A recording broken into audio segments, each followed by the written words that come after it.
Hi, it's Greg Levine. This is the party line for August 19th, 2011. It's now been over 5 months since the earthquake and tsunami that crippled the Fukushima Daiichi nuclear plant in Japan. And though the stories have mostly disappeared from our United States news, the story is far from over. The crisis not only continues, but in recent weeks has grown more serious. Not that things actually might be more serious, but what also has happened is that much more information is coming out about how much more serious things were from the very beginning. A couple of things to recap. I think most strikingly on the Japanese front is that the Japanese government had computer models for where a fallout cloud would drift after the event at Fukushima. After explosions in the reactor buildings forced lots of radioactive isotopes into the air. They had these computer models, and then they also had measurements on how much radioactivity was being expelled at a given point early on after those explosions. What they didn't do is put the numbers from the measurements into the computer model, or so it seems if we're to believe the story that's coming out now. Basically, they could have predicted where the fallout, where the plume was going to drift, where the fallout was going to fall, but they calculated the fallout based on the sort of minimum number that they used to set up the model. And then they advised people on the evacuation in the days immediately after the disaster based on the number that they put into the model and not on the actual numbers that were being generated, the actual amounts of radiation that were being generated by the disaster, the meltdowns at the reactors. Which caused them not only to have a far too small evacuation area, it actually had them evacuating people from one area directly into the path of the radioactive plume. It's really horrifying.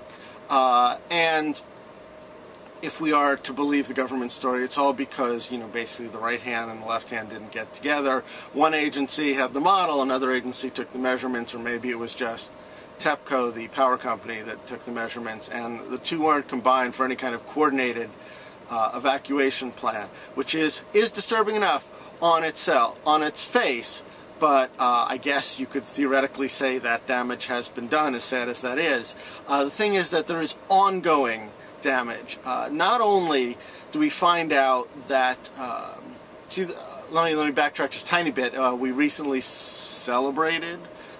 commemorated the 66th anniversary of the U.S. dropping of 2 nuclear devices on Japan at Hiroshima and Nagasaki, and this was an event which provoked many speeches across Japan, and in these speeches we found out through the sort of rage and anger of Japanese politicians and activists that for instance, radiation in Tokyo became elevated after a rainfall 10 days after the earthquake and have remained elevated ever since. We found out that some people think that this disaster, in terms of exposure, is upwards of 20 times worse than the exposure to radiation from the bomb in Hiroshima. We find out that there's probably a 4th reactor that melted down in the Daiichi facility. We found out that there are cracks in the ground around the nuclear facility, and they are leaching radioactive steam. This is especially troubling because it is now believed by some that what this means is that at least in one, I don't know how many because I don't know where the cracks are, of the reactors that we already know have melted down. That means that the core, the nuclear rods, have fused into something they called corium, and it has melted through the bottom of the containment vessel. It is now very likely burning through the cement at the bottom of the reactor building.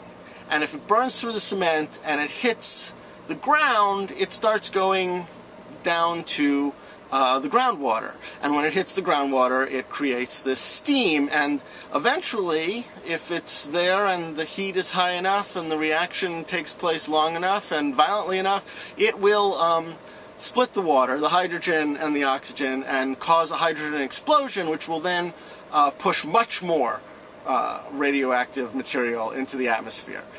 Sort of like what you saw when the reactor buildings exploded, when perhaps we believe the spent fuel pools that had explosions and rocketed steam containing things like radioactive iodine and cesium and tritium into the atmosphere. So we have that, and that is really disturbing because not only is it making it that much harder to clean up the facility right now with this highly toxic radioactive smog that's sort of starting to cover the area, but the whole concept that Japan has for the sort of initial stage of containing this problem, which will be to erect essentially a glorified tent over these damaged reactor buildings, becomes kind of absurd. I mean, it sounded to me a little absurd to begin with, like, we don't know what to do, we'll throw a tarp over it.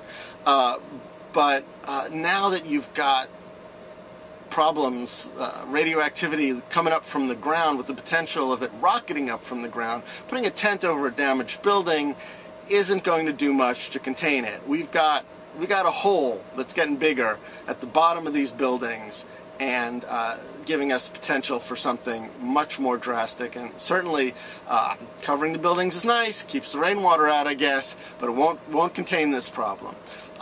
Further, of course, in recent weeks, we've learned that there's a much greater extent of food contamination. The government failed to stop radioactive hay straw from being fed to cattle. There's contaminated meat all over the country. There's now evidence that some of the tuna off the coast is contaminated, which is a major problem, not only for the Japanese people, because that tuna is actually traded worldwide. It's a very valuable commodity. It's a problem for those who eat it and those who use it as a source of income.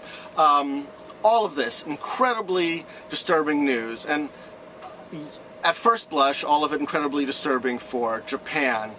Maybe less so for the United States. I mean, yes, we care, but like as a direct effect on the people of the United States, except that it reveals some interesting problems here.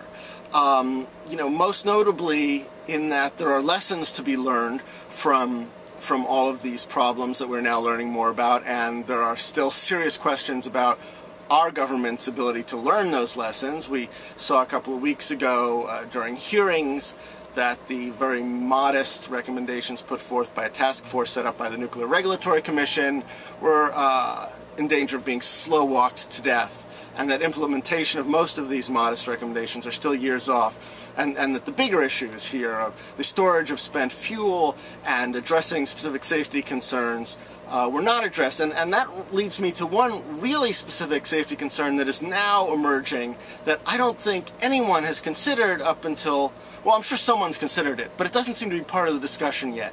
And this is what I really, really want people to focus on for a second, which is that it is now emerging that possibly one and maybe several of the reactor meltdowns at Japan's facility started not after the tsunami, but almost immediately after the earthquake. See, the general theory had been that first you had the earthquake, and that knocked the Fukushima Daiichi reactor plants, the whole plant off of the grid. It killed the electricity in the area, and so the cooling systems, the primary cooling system, couldn't function. But that these reactors, of course, had a fail-safe backup, which were diesel generators, which were going to generate power and thus get the cooling system back up and running, but that the tsunami came in and knocked out the diesel generators, and so there was no electricity to power the cooling systems.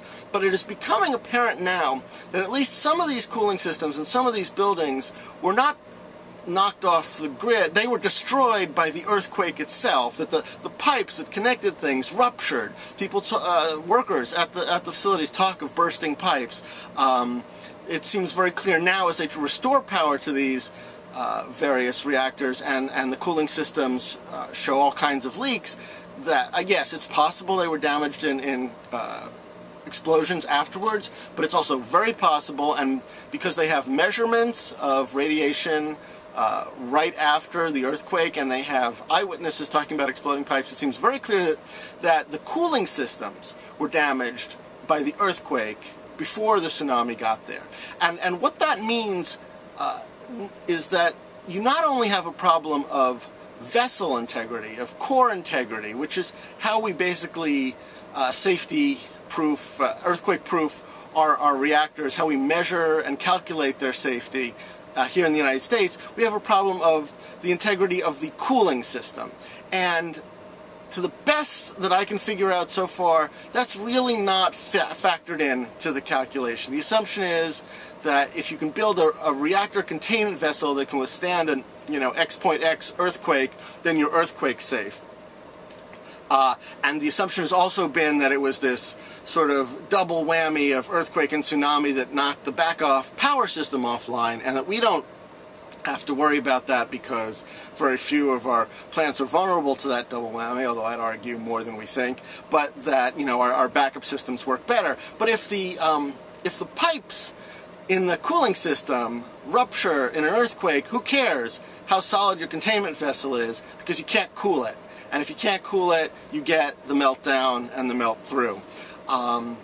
And this is not just a hypothetical. There's actually a plant in Ohio that was subject to a rather mild earthquake. I think it was in the 80s. And the pipes of the cooling system ruptured, broke off.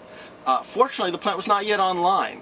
So there was no radioactivity released, but it showed exactly what could happen. And when I read over all the documentation about assessing earthquake risk on American plants, I see nothing that talks about the cooling systems. It only talks about the containment vessels. And this is the sort of highlight of the week, or low light of the week for me. Something that I think could easily be contemplated if we had a regulatory body that was actually doing the regulating. Unfortunately, we found out over the course of this year that they are way too cozy with the industry. Not a surprise, because the regulators are basically drawn from the industry, and whether we learn these lessons is also highly questionable because of the amount of campaign money spread around by the nuclear industry. So a very disturbing series of revelations over the course of the last couple of weeks with regard to the Japanese nuclear disaster and the potential for nuclear disaster here in the United States. And that's my party line. Party! Woo!